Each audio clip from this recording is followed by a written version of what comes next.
Om Swastiastu, salam sejahtera untuk kita semua. Pada kesempatan kali ini, SGD kami A8 akan mempresentasikan hasil studi dan proyek kami yang berjudulkan Atelektasis. Berikut merupakan anggota SGD dari Baik, jadi pertama-tama saya akan menjelaskan mengenai latar belakang dari atelektasis, yang dimana atelektasis adalah kolapsnya sebagian atau seluruh paru yang dapat mengakibatkan terjadinya gangguan pertukaran gas. Atelektasis ini sendiri sering terjadi pasca operasi, di mana kurang lebih 90% itu pada pasien anestesi umum. Penyebabnya adalah karena adanya sumbatan sekret, tekanan eksternal, ataupun gangguan surfaktan. Gejalanya yang dialami dapat berupa sesak, batuk, dan juga menurunnya saturasi oksigen. Kemudian untuk diagnosisnya bisa dilakukan dengan cara fototoraks atau CT scan. Kemudian untuk terapinya itu bisa dengan fisioterapi dada, oksigen PEP, dan juga bronkoskopi. Dan terapi untuk pencegahannya itu terkait dengan mobilisasi dini, latihan nafas, dan juga spirometer. Terima kasih atas kesempatannya. Sebelumnya, perkenalkan nama saya Justin Marvel Taswin dengan 3 digit NIM terakhir 220. Di sini untuk yang pertama itu rumusan masalah. Di sini ada 5 poin, yaitu yang pertama, apa definisi dari atelektasis dan apa saja faktor etiologinya.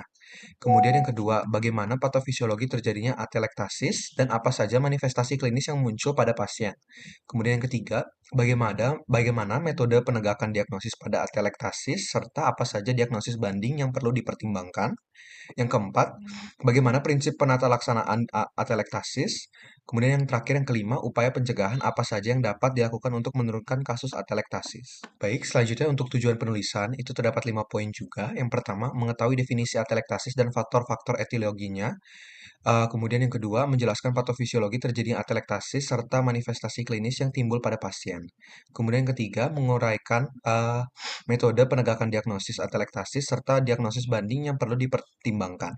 Yang keempat, menjelaskan prinsip penata laksanaan atelektasis sesuai standar terapi. Yang kelima, mengidentifikasi upaya pencegahan untuk menurunkan angka kejadian dan mortalitas akibat atelektasis. Baik, selanjutnya untuk manfaat penulisan, di sini dibagi jadi dua, yaitu ada manfaat teoritis dan manfaat praktis. Jadi untuk manfaat teoritis sendiri, penulisan dari SP ini, yang dipresentasikan ini diharapkan untuk mampu memperluas wawasan tentang atelektasis yang mencakup aspek definisi, etiologi, patofisiologi, diagnosis, penata laksanaan, hingga upaya pencegahan. Selain itu juga dapat menjadi landasan teoritis bagi penelitian selanjutnya dalam mengembangkan strategi diagnosis dini dan terapi terhadap atelektasis. Kemudian untuk manfaat praktis, secara praktis, student project ini diharapkan untuk meningkatkan pemahaman mahasiswa kedokteran, tenaga kesehatan, serta masyarakat umum tentang atelektasis. Melalui pengetahuan tersebut, diharapkan kesadaran akan pentingnya pencegahan dan deteksi dini penyakit atelektasis ini semakin meningkat, sehingga berdampak pada perbaikan kualitas hidup pasien. Sekian dari saya, yang kemudian akan dilanjutkan oleh rekan saya. Terima kasih. Baik, di sini saya akan menjelaskan mengenai definisi atelektasis adalah kondisi kolaps atau gagal mengembangnya sebagian atau seluruh paru menyebabkan hilangnya volume alveolar dan gangguan pertukaran gas. Secara sederhana, ini merupakan kolaps reversibel dari alveoli akibat obstruksi jalan nafas atau gangguan ventilasi dan sering terjadi pada pasien pasca operasi atau kondisi kritis. Atelektasis obstruktif terjadi ketika jalan nafas tersumbat oleh mukus, tumor, ataupun benda asing sehingga udara tidak dapat masuk dan alveolus akhirnya kolaps. Atelektasis non-obstruktif disebabkan oleh tekanan eksternal pada paru, misalnya akibat efusi pleura atau pneumotoraks, sehingga kekurangan surfaktan yang membuat paru sulit mengembang. Dan yang terakhir adalah atelektasis perioperatif, yang sering muncul pada pasien pasca operasi, terutama karena efek anestesi umum, posisi terlentang yang terlalu lama, dan penggunaan ventilasi tanpa PEEP yang dapat memicu kolaps alveolar. Baik, perkenalkan nama saya Natasha Rosenggun dengan 3 digit terakhir NIM 226. Di sini saya akan memaparkan mengenai patofisiologi dari atelektasis. Atelektasis sendiri berhubungan dengan sistem pernafasan bagian bawah dan kompensasi paru-paru. Terdapat banyak efek fisiologi dari atelektasis sebagai berikut. Yang pertama yaitu mekanisme pernafasan dan volume paru. Atelektasis terjadi ketika alveoli dan saluran udara kecil mengalami penutupan, terutama pada posisi terlentang dan pasien obesitas. Dalam ventilasi mekanik, volume paru akhir expirasi bisa lebih rendah dari kapasitas penutupan, akibat hilangnya tarikan radial dari parenkim. Hal ini menyebabkan peningkatan resistensi dan perubahan kurva tekanan volume yang abnormal.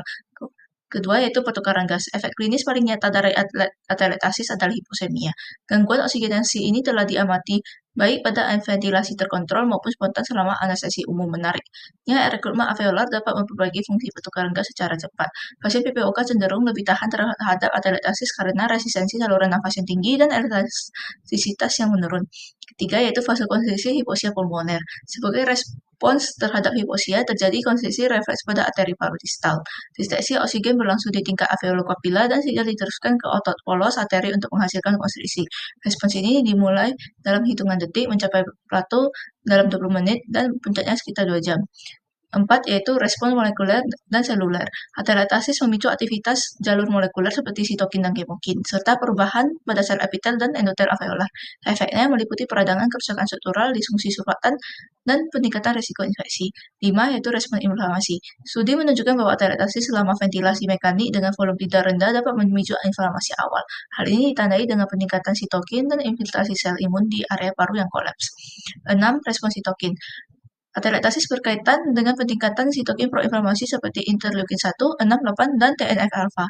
Sitokin kemotatik seperti CXCL1 dan platelet activating factor juga meningkat, yang berperan dalam rekrutmen neutrofil dan memperparah kerusakan jaringan. 7, respons sel inflamasi. Infiltrasi neutrofil meningkat di daerah atelektasis, baik pada pasien yang diintubasi maupun yang bernafas spontan. Atelektasis juga mengganggu fungsi fagositosis makrofag dan menurunkan aktivitas limfosit lokal, terutama jika disertai endotoksemia sistemik. Sekian yang dapat saya sampaikan. Untuk bagian selanjutnya akan dilanjutkan oleh teman saya. Terima kasih. Baik, sebelumnya perkenalkan, saya Putu Sini Pradina dengan 3 digit yang terakhir 283. Saya akan melanjutkan penjelasan Natasha mengenai patofisiologi dari atelektasis.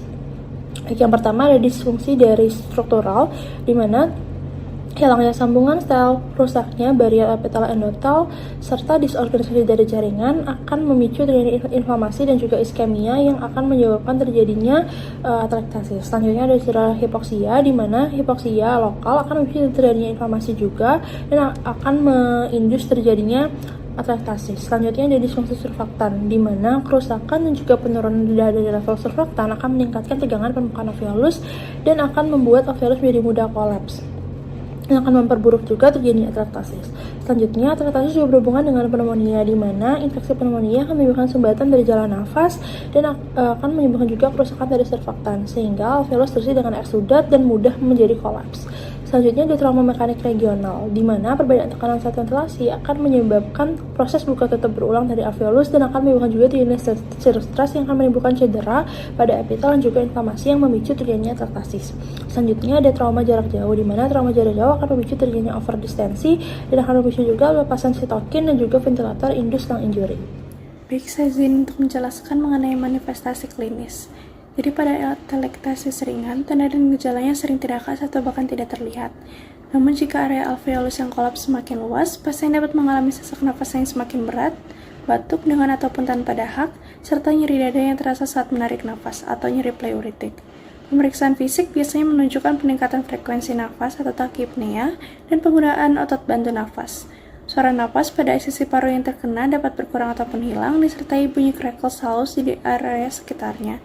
Dinding dada pada sisi tersebut tampak kurang mengembang, dan pada kasus berat dapat ditemukan bunyi perkusi yang redup ataupun dullness, serta pergeseran mediastinum ke arah paru yang kolaps. Om Swastiastu, sebelumnya perkenalkan saya Bagus Ridi yang Pitra dengan digitip terakhir 192 set dari SGD 8 yang memberikan penjelasan tentang penegakan diagnosis atelektasis. Diagnosis atelektasis ditegakkan melalui gejala klinis, pemeriksaan fisik, dan pencitraan. Gejala utama meliputi sesak nafas, batuk, dan nyeri dada. Ronsen menunjukkan kolaps paru, CT scan menilai detail dan penyebab obstruksi, bronkoskopi untuk diagnosis dan terapi, sedangkan gas darah dan USG paru menilai hipoksemia serta memantau kondisi. Sekian penjelasan dari saya. Terima kasih Om Santi Satrio. Sebelumnya perkenalkan, saya Sharon Putratmawati dengan 3 digit yang terakhir 111. Untuk diagnosis bandingnya, yang pertama ada pneumonia. Area opasitas vokal pada fotoradiografi dada mirip dengan atelektasis. Namun, pada pneumonia akut ada tanda air bronchogram yang dinamis, gejala infeksi seperti demam dan leukositosis, serta tidak adanya penurunan volume paru yang nyata.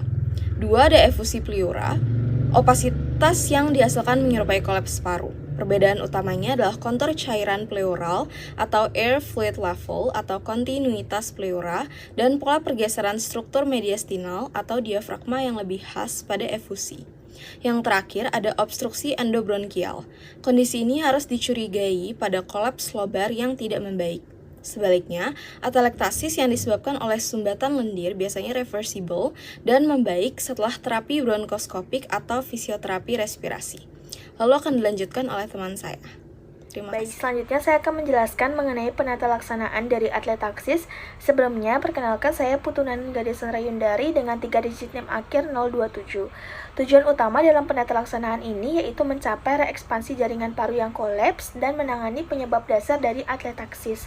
Yang pertama adalah terapi konservatif atau non-invasif, yaitu bisa dilakukan mobilisasi dini untuk bisa meningkatkan ventilasi paru, dilakukan latihan nafas yang dalam dan insentif spirometer, kemudian fisioterapi dada dan alat bantu nafas contohnya akapela, dan ventilasi tekanan positif CPAP atau PEEP untuk membuka alveolus yang kolaps, kemudian perubahan posisi tubuh dari supine menjadi tegak untuk meningkatkan functional residual capacity, mengkontrol nyeri dan membatasi opioid parenteral, kemudian pencegahan anestesi umum bila memang memungkinkan, di mana mekanisme utama ini dilakukan untuk meningkatkan tekanan transmural sementara untuk mencapai reekspansi. Yang kedua adalah tindakan intraoperatif untuk pencegahan, di mana dilakukan FI oksigen serendah mungkin saat induksi atau pemeliharaan anestesi, kemudian positive and expiratory pressure, manuver recruitment paru, kemudian volume tidal yang rendah 6-10 ml per kilogram berat badan, kemudian continuous positive airway pressure atau CPAP. Kemudian pada kasus pediatrik, pendekatannya dilakukan tergantung dengan etiologi dan tingkat keparahan. Kalau misalnya atelektasis yang akut, pulih dalam 2-3 bulan dengan terapi konservatif. Namun atelektasis yang kronis bisa dikombinasikan antara farmakoterapi dengan fisioterapi pernafasan. Dengan tujuan fisioterapinya adalah untuk mencegah komplikasi respiratorik, membersihkan sekret jalan nafas, reekspansi paru dan peningkatan oksigenasi, dan perbaikan kualitas hidup. Kemudian yang keempat ada terapi invasif berupa bronkoskopi yang utama pada pasien yang ada di ICU untuk mengeluarkan sumbatan sekret dan memulihkan atau reekspansi dari paru, serta dilakukan untuk pencegahan kekambuhan dengan latihan napas dan mobilisasi dini, mengkontrol nyeri yang adekuat, mengedukasi pasien praoperasi, dan pembatasan penggunaan opioid. Mungkin sekian yang bisa saya sampaikan, akan dilanjutkan oleh teman saya. Terima kasih. Baik, perkenalkan nama saya Putu Injika Josto Putri dengan NIM akhir 248. Di sini saya akan menjelaskan pencegahan atelektasis, yaitu yang pertama adalah latihan pernafasan dalam dan insentif spirometri, yaitu mempertahankan alveoli tetap terbuka dan meningkatkan volume tidal paru, efektif bila dikombinasikan dengan fisioterapi dada, intervensi multimodal. Dan yang kedua, posisi tubuh ada lateral plus nafas dalam untuk meningkatkan ekspansi alveoli dan semi recumbent untuk meningkatkan kapasitas paru lebih baik daripada posisi supine. Kemudian yang ketiga ada mobilisasi dini, yaitu dengan duduk atau jalan lebih cepat pasca operasi supaya fungsi paru membaik dan komplikasi menurun. Kemudian yang keempat ada manajemen nyeri, supaya nyeri terkontrol, pasien dapat bernafas dalam dan batuk efektif. Lalu yang terakhir ada penilaian risiko praoperatif dengan ARIS-CHAT, yaitu mengidentifikasi pasien berisiko tinggi seperti obesitas, prokor, riwayat paru untuk edukasi dan latihan sejak praoperatif. Saya dokter, nama saya Bram 3 digit untuk melanjutkan. Jadi kesimpulannya atelektasis adalah kolaps bagian atau seluruh jaringan paru yang menyebabkan penurunan volume alveolus dan juga gangguan pertukaran udara. Penyebabnya meliputi obstruksi, tekanan eksternal, defisiensi surfaktan, dan hipoventilasi, misalnya pada pasca anestesi ataupun imobilitas. Secara klinis, kondisi ini sering terjadi pasca operasi dengan gejala sesak napas, batuk, dan penurunan saturasi oksigen. Diagnosis ditegakkan melalui pemeriksaan fisik dan penunjang seperti fototoraks, CT scan, bronkoskopi. Tata laksananya berfokus pada ekspansi paru melalui latihan pernafasan, fisioterapi, atau bronkoskopi jika ada sumbatan. Pencegahannya sangat penting untuk dilakukan dengan mobilisasi dini, latihan napas dalam, penggunaan insentif spirometer, dan kontrol nyeri yang baik. Dengan adanya deteksi dini dan juga data laksana yang tepat, komplikasi dan juga morbiditas akibat atelektasis dapat diminimalkan. Sekian yang dapat saya sampaikan. Om Swastiastu. Sebelumnya perkenalkan saya Bagus Ridia Yuliana Pitra dengan 3 digit terakhir 192. Di sini saya akan memberikan saran tentang atelektasis, yang dimana saya dari SKDA 8. Saran yang dapat diberikan adalah pentingnya pencegahan dan deteksi dini atelektasis. terutama pada pasien pasca operasi atau dengan risiko tinggi. Tenaga kesehatan perlu mendorong mobilisasi dini, latihan pernafasan dalam, penggunaan insentif spirometer, serta kontrol nyeri yang baik untuk menjaga fungsi alveolar. Pemantauan rutin dan edukasi pasien juga harus dilakukan agar tanda-tanda awal atelektasis dapat segera dikenali. Dengan penerapan langkah-langkah ini secara konsisten, angka kejadian dan komplikasi atelektasis dapat ditekan, serta proses pemulihan pasien menjadi lebih cepat dan optimal. Sekian saran dari saya. Terima kasih. Om Santi.